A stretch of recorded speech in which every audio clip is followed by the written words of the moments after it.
Hey besh, it's me Ice at today I'll show you some idea how to make easy and affordable dessert at tayong mga Pinoy, may paniniwala tayo sa swerteng dalan ng bilog kahit sa pagkain for this coming New Year. Kaya today, papakita ko sa inyo ang trending ngayon na DIY glazing box. At kung bago ka sa channel ko, hello there! Don't forget to subscribe and hit that bell at pakiclick na din ang all. Welcome to Ice No Bake Recipe. So here guys, this is our preformed box. Yan, naka-asitita po yan. It's either yung white yung nasa outer box mo. Either way, yan, magamit nyo. But I prefer na itong brown lang sa labas para mas crafty siya tingnan. So here, what you should do is itong mga naka-lining dito yan. Fold ko ito ahead para at least mamaya, madali na lang siyang i-form. So here, yan, may outline na po dito. Just fold that. Para mamaya, madali na lang siyang i-assemble kung naka-fold na here. So, it's really super duper easy to make. So, ito dito guys, yan. Meron itong ditong, yan. Balik-connect lang natin dito sa gilid. And dito, yan. Ilak din natin ito, gilid niya.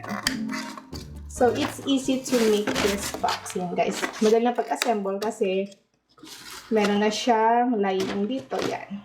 So, here, we have our box. Para itong half moon, yan. Ito yung balik pang close. So, that's it. This is our craft box. Next to our list ay gagawa tayo ng mini fruity cake. All we need is 3 piraso lang nitong cheese cupcake. At nagkakahalaga ito ng 5 pesos each. At ang isang piraso, cut lang natin para i-insert natin ito sa base to fit our cup. And I'll be using this oval container na nabili ko sa Shopee. At nagkakahalaga ito ng 9 pesos. At ilalagay ko sa description box below ang link ng store na aking nabilhan nito. At yan, i-fit lang natin ang slices sa mga pagitan nito until ma-fill in natin ang base ng ating cup. At sa ating mixing bowl, maglagay lang tayo ng half cup ng all-purpose cream. At much better if naka-chill ito para hindi runny. Then, add lang natin ng 1/4 cup of condensed milk. And mix it. Easy, di ba? Ilalagay na natin ito sa ating cup. And in this recipe, kahit wala kang experience sa baking, ay yakang-yaka mo ito. At ang dali, di ba? Prepare lang natin ang ating fruit cocktail toppings. Drain lang natin ito and ready to set. And if you're still watching, for sure trip mo ang ganitong mga recipe. Please comment down below. I love fruit cake. And let me know where you're watching from. Anyway, refrigerate muna natin ito bago i-serve.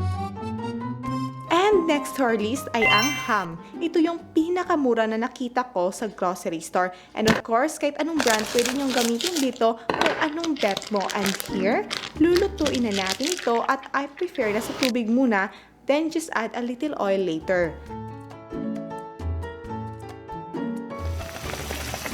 So, I rather just cook this in water para hindi siya tusta. Yan. So, here's our ham. At atin itong i-assemble. Here guys, dito sa ating box, yan. Una natin ilagay is itong ating cake, yan. Oh, dito. And we have also another box. And this is for 9 pesos, yan. So, we have 2 9 pesos box. And here guys, yan, may grapes ako dito. Yan, it's a good thing na mura yung grapes ngayon. And I have 40 pesos worth of grapes. Yan, ilalagay ko ito sa bawat gilid ng ating box. So here, sa gilid lang. Yung gagawa ka lang ng partition mo, it's up to you how you will do it yan.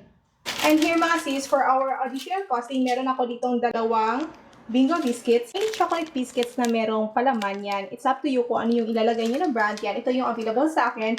And this is 5 pesos each. Yan, ilalagay ko ito dito sa bawat gilid. So here,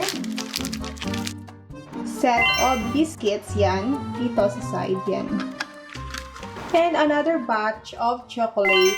Yan, dito. Any biscuits lang po na brand yan. Pwede pong Marie. So here, you have 3 sets of biscuits yan. Pwede kahit ano lang. Importante magkaiba yung color. May chocolate ka and may white biscuits. So, that's it guys. I-assemble nyo lang. May 2 ko ditong marshmallow. Here, i-cut ko lang dito at ilalagay. Design lang natin. And then, additional for our costing yan, this cost 6 pesos. Yan. And additional for costing is this chocolate pretzels here guys. Yan. And here guys, pagdagdag pa tayo ng another pack of pixels. Here, yan, another confusion from both sides. Yan, I have this. All yan. Dito ko lang ilalagay. And another one on this side. This is for grease-free. Yan, pero kung ano yung mamantika na dyan. And here guys, ito yung ating ham. Yan. Ilalagay ko na ito sa ating, i-fold ko siya like this, at yan, ilalagay na natin dito. Actually guys, kahit ano yung ilalagay mo dito, it's actually up to you guys. What really matters is yung pag-arrange mo, dapat organize siya at creative ka. And here guys, additional natin sa ating set is itong Ferrero Rocher. Of course, hindi mawawala yung ating chocolate balls dito sa ating menu yan. And this could really make it more special. Yan, may something gold dyan. Yan. So, that costs for 63 pesos sa grocery. And here, guys, additional for our costing is our cheese yan. I-cut lang natin ito into triangle. At ito yung Eden cheese na sa shape. Then, next natin ilagay is ating orange yan. Nabili ko ito for 20 pesos sa grocery. So, ito, i-cut natin ito without peeling the skin. So, here we go. So, here's our orange. Gagawin natin, guys, ilalagay natin ito sa part na ito, yan. So, depende sa'yo kung paano mo siya i-arrange, yan. So, here, guys, meron ako ditong watermelon, yan. 5 pesos worth yung nabili ko lang na slice. Pwede nyo itong ilagay sa may mga vacant part. At dito, guys, para hindi siya boring tingnan, pwede natin siyang i-design kung meron kang mga lettuce na naiwan. So here, lagyan natin ng maliit dito. At para mas festive yung looks niya. So here, para hindi siya boring tingnan. And I have some smaller ones here, yan.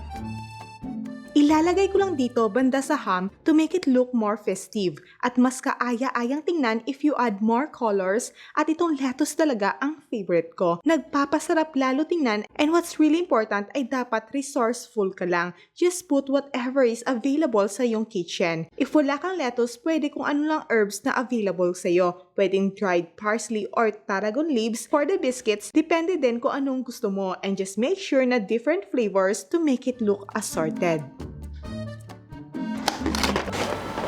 And here mga besh, our DIY glazing box for this holiday. Perfect na perfect pang medianoche, di ba? Lalo na kung gusto mo lang ng pika-pika, mabilog yan. At to make it look more special, lagyan lang natin ito ng ribbonette.